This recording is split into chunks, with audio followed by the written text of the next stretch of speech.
Ayan guys, ang aking niluto ngayong gabi. Ayan, magandang gabi sa lahat.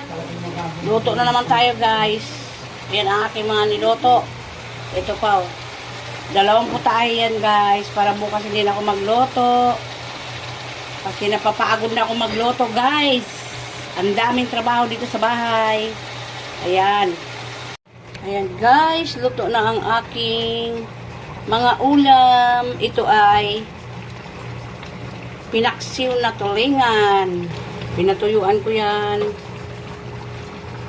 Yan ang aming ulam ngayong gabi. Magandang gabi sa lahat. Luto na po ang aking nilutong ulam. Kainan na tayo mga guys.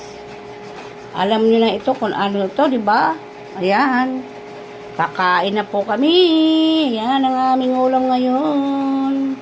At saka ito, paksiw na tulingan. Ayan yung sa akin kakainin ko. Paksiw na tulingan. Sarap yan guys. Hanggang dyan na lang. Maraming salamat sa lahat ng iyong support sa akin.